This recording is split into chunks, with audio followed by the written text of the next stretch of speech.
So ngayon po magre-review tayo ng smart socket o yung automatic na power outlet. So kokontrol siya ng ating cellphone. So once pwede natin siyang i-on and off at pwede ring via timer. So kung ano man yung ating ilalagay sa ating socket na yon.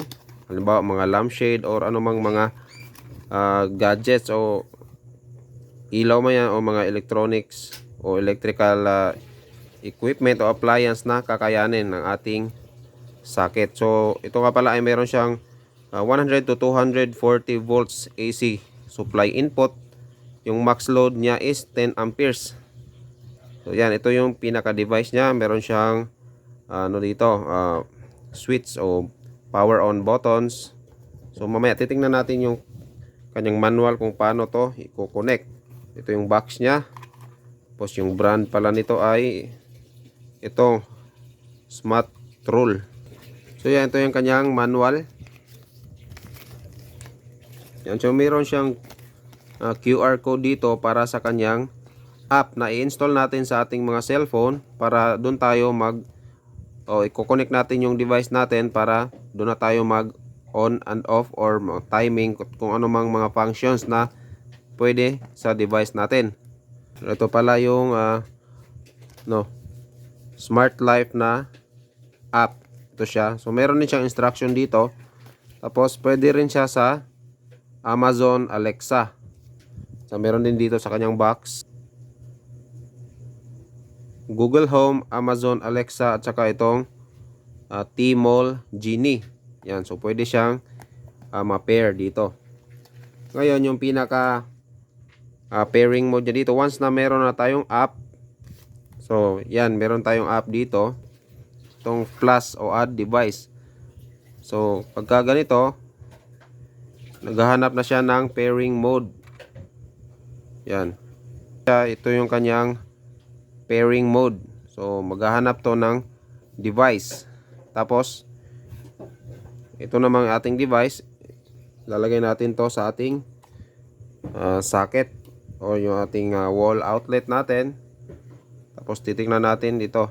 Dapat daw is magbi-blink daw to. Yan, i-hold lang natin ng 5 seconds, 5 to 6 seconds. So yan siya. Yan, nagbi-blink siya ng blue. Ibig sabihin, visible na po siya o pwede na nating mahanap yung ating device at dapat naka-on yung ating Bluetooth pati yung ating location. At dapat connected din siya sa ating sabi sa manual is itong 2.4 na gigahertz na Wi-Fi. So ito na siya. Ito yung na-detect ng ating device. Smart plug. Yan. So kailangan nating i-connect yan sa ating Wi-Fi. Saka yung ating kailangan maghingi niya ng password. Click lang natin yung next.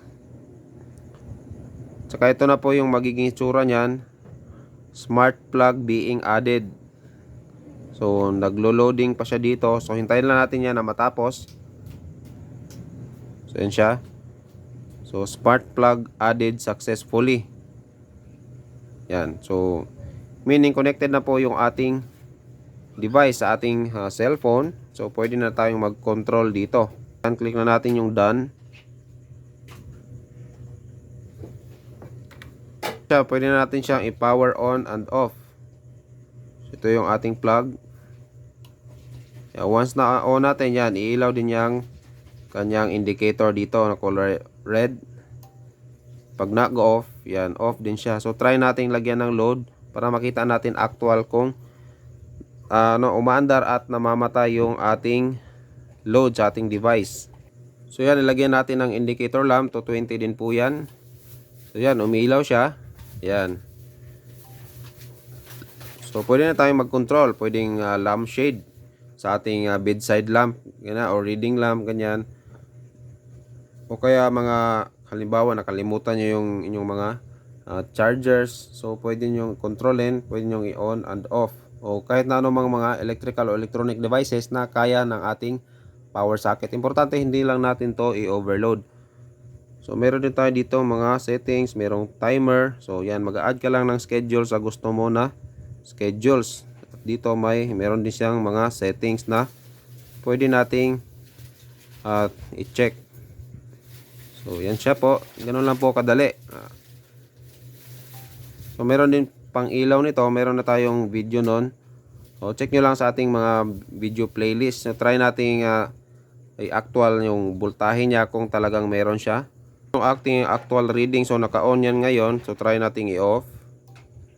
So yan, mawawala din yung supply. So meaning, gumagana po yung ating socket na kontrolado ng ating cellphone. So anywhere po na basta meron tayong internet connection ay pwede nating i-on and off yung ating smart socket o smart plug o smart outlet natin. Halimbawa nakalimutan natin sa ating mga tahanan, pwede natin po yung kontrolin o lagyan natin ng timer. Halimbawa nagcha-charge kayo at matutulog kayo, so tansahin nyo lang kung ilang oras matatapos. At least naka-power off na po yung ating mismong charger o device na nakasalpak sa ating outlet. Comment lang po kayo kung meron pa kayong mga katanungan. Maraming salamat po muli sa panonood.